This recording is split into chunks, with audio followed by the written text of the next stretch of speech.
नेस परीक्षा कब होनी है? 4 दिसंबर। 4 दिसंबर को कौन सी परीक्षा होनी है? नेस। ठीक है, किस क्लास की होनी है? 3, 6, 9। हम हमारे लिए सिर्फ 3 और 6 है। तो कक्षा 3 और कक्षा 6 की नेस परीक्षा होनी है। और जो नेट परीक्षा होनी है वो किसकी होनी है? 1 से लेकर 8 तक। 27 तारीख को कितनों की होनी है? 28 तारीख को कितनों की? सबको क्लियर होना चाहिए दिमाग में, ये नहीं कंफ्यूजन हो, कोई आके पूछे भाई कब है परीक्षा, तो हम कंफ्यूज हो जाएंगे, हम बता ही ना पाए। तो ये अपना बिल्कुल क्लियर रखना चाहिए, हमको बताना चाहिए। तो कोई बताएगा एनईटी का फुल फॉर्म? कोई बताएगा हम ही लोग के बीच से? बात की बात है, लेकिन तैयारी सबको करनी है ना? तो उसके लिए हम पहले से तैयार रहेंगे। एनईटी का फुल फॉर्म कोई बताएगा? आप ही लोगों में से हम लोग पिछली बार भी कर सके हैं, 3 साल से हम लोग नेट परीक्षा करा रहे हैं। कोई बताएगा आप लोगों में से कि नेट का फुल फॉर्म क्या होता है?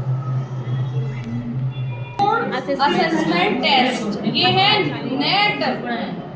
और नेशनल अचीवमेंट सर्वे, नेस अलग है, नेस इज नेशनल अचीवमेंट सर्वे, ये पूरे और इंडिया में होना है। और ये इसका फुल फॉर्म है एनएएस। ठीक है, तो इसमें कंफ्यूजन बिल्कुल भी नहीं होना चाहिए। जो हमारा 1 से 3 का है, जो हमारा नेट की परीक्षा है वो किसकी? भाषा और गणित आएगा। और कक्षा 4 से लेके 8 तक सभी विषय आएंगे। नेक्स्ट परीक्षा में 3 में इंग्लिश भी तो आ रही है इस बात से। भाषा मैंने बोला कक्षा 1 से 3 तक भाषा और गणित, तो भाषा में इंग्लिश और हिंदी दोनों है। ठीक है, तो मैं क्लियर कर लीजिए आप 1 से 3 तक केवल भाषा और गणित, और 4 से लेके 8 तक सभी विषयों का। नेट परीक्षा की बात कर रहे हैं हम। नेक्स्ट परीक्षा में जो नेक्स्ट परीक्षा कक्षा 3 और 6 की होनी है, उसमें कक्षा 3 के लिए भाषा और गणित के ही प्रश्न पूछे जाएंगे। और कक्षा 6 में जो भी जूनियर से यहाँ आए हुए हैं ध्यान दीजिएगा, इसमें भाषा गणित और एक सब्जेक्ट जोड़ा गया है वर्ल्ड अराउंड अस। ठीक है, इसमें जहाँ तक एसएसटी पूरा कवर होगा, तो बच्चों को इसकी तैयारी कराएं। नेक्स्ट के लिए कक्षा 6 की प्रैक्टिस कराएं, जितने सवाल हो सके उनको प्रैक्टिस में कराएं। अब इसके बाद आता है कि क्या हमने अपने बच्चों को उनकी दक्षता के हिसाब से उनके समूह बना लिए हैं? नहीं।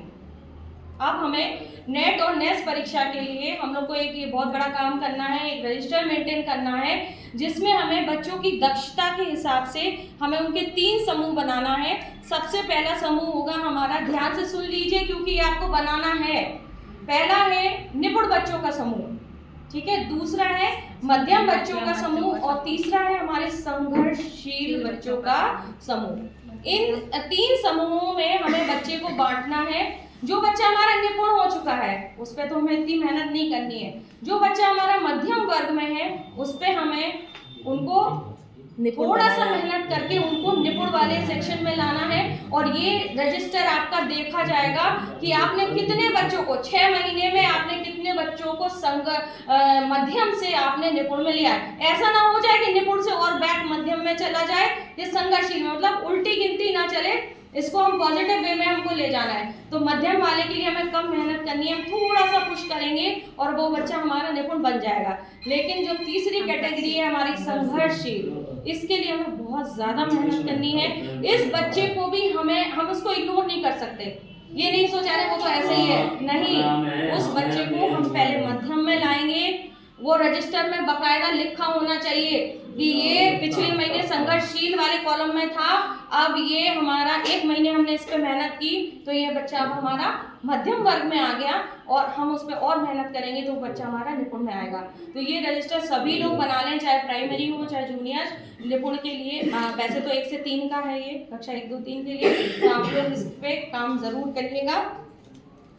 इसके बाद आता है मैम, एक ही रजिस्टर बनेगा, सारे टीचर उसी में लिखेंगे? ये अलग-अलग क्लास का आप कक्षा वाइज बना लीजिए, कक्षा 1, 2, 3 जो जिसको अलॉट है, ऑनलाइन जिसके अलॉटेड है ना सबको क्लासेस, अपना अपना बनाइए। कक्षा 1 का अलग, 2 का अलग, 3 का अलग। इन बच्चों को 3 कैटेगरी में आपको रखना है और उनका फिर इम्प्रूवमेंट भी आपको नोट करना है टाइम टू टाइम। आपने नेस में कक्षा 3 के लिए भाषा बोला है, भाषा गणित, हाँ, तो इस भाषा में केवल हिंदी भाषा ही है कि अभी इंग्लिश भी क्लियर है? नहीं है मैम, अभी किसी ने कहीं इसके पहले जो हुआ था मैम उसमें केवल हिंदी हिंदी- भाषा केवल हिंदी। हिंदी भाषा तो हाँ। अभी मैम क्यों हुआ था हमें नहीं एक्चुअली जो नेट में 3 में दोनों भाषाएं जुड़ गई ना, इंग्लिश हाँ, हिंदी, हाँ। इसलिए मैं पूछ रही हूँ। वो सीबीएसई पैटर्न को फॉलो कर रहे हैं, इस वजह से इंग्लिश भी आ गया है हमारा। लेकिन अभी इसके नेक्स्ट परीक्षा के लिए कहीं कंफर्म नहीं है कि उसमें भी इंग्लिश आएगा। तो इतना था, सबके लिए क्लियर है। मेन तो ये अभी था कि ये बच्चों को 3 कैटेगरी में बांटना है टीचर्स को। इस समय का जो लक्ष्य नेट और नेक्स्ट परीक्षा ही है। इस मंथ की जो शिक्षक संकुल को बैठक का जो मुख्य एजेंडा है वो यही है कि सब टीचर्स को पता होना चाहिए नेट परीक्षा कब है, इसका फुल फॉर्म कब है, फुल फॉर्म क्या होता है, कब होनी है, किसकी होनी है, किस भाषा, मतलब उनका सब्जेक्ट क्या क्या है, और सबको इसमें मेहनत करनी है।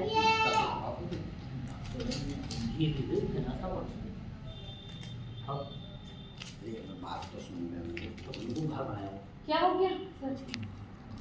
उसके बाद नेक्स्ट है, अब हम अपनी जो अपनी पढ़ाई है, जो बच्चों को पढ़ाते हैं, उसमें इम्प्रूवमेंट कैसे लाएं। मेन तो यही है कि हम बच्चों के डॉक्टर्स हैं और हमें पता है कि हमारा बच्चा कहाँ है और उसको कहाँ कमी आ रही है, क्या वहाँ प्रॉब्लम आ रही है, उसको आगे कैसे बढ़ाएं।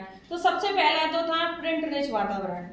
बच्चे को प्रिंट रिच वातावरण में रखें, उसको वो देख देख के ही सीख जाएगा और काफ़ी चीज़ें तो वो देख के ही सीख लेता है।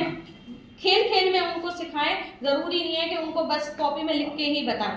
उनको बच्चों को चित्रों के माध्यम से, जो किट मिली है आपकी गणित किट और भी जो किट मिली है, जो प्रिंट सामग्री है, उसका बहुत ज़्यादा प्रयोग करें। उसको बक्से में बंद करके ना रखें, अगली साल फिर आपको प्रोवाइड की जाएगी। तो ये मत सोचे वो टूट रहा फट रहा है, अगली साल फिर आ जाएगा तो आपके पास अलमारी में ढेर हो जाएगा, आप उसको सुरक्षित नहीं रख पाएंगे। उसको फटने दीजिए, उसको निकालिए, बच्चों के बीच में रखिए।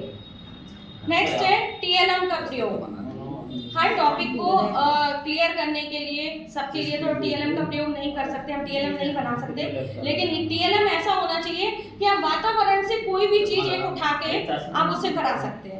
कंकड़, पत्थर, मिट्टी, पेड़ पौधे, पत्तियां, आप पत्तियों को इकट्ठा करवा दीजिए, बच्चों को वही गिनवा दीजिए, हो गया उनका टीएलएम। आप अपने परिवेश से ही, जरूरी नहीं है कि इतना पैसा खर्च करके आप उसको टीएलएम का निर्माण करें। आप परिवेश में जो भी चीजें मौजूद हैं, आप जैसे फलों का चित्र, आप फल ले आइए। आप रोज एक हर फल को इकट्ठा नहीं ला सकते, सेब ले आइए, उसी के बारे में बता दीजिए। बच्चे बहुत जल्दी सीखते हैं और बच्चे जब सेब देख लेगा तो वो उसे आजीवन याद रहेगा कि हाँ इसको एप्पल कहते हैं, इसमें विटामिन ए होता है, विटामिन सी होता है, वो कभी नहीं भूलेगा। इसके ये फायदे, an apple a day keeps the doctor away. तो जब एक दिन आप बता देंगे तो उसे फिर दोबारा बताने की आपको ज़रूरत नहीं है। मदर ओरिएंटेशन के बारे में सर ने बता ही दिया था कि माता बच्चे का प्रथम विद्यालय होता है। तो जिन भी स्कूलों में कोलोकेटेड आंगनवाड़ी सेंटर्स हैं, वो मदर ओरिएंटेशन की मीटिंग ज़रूर रखें।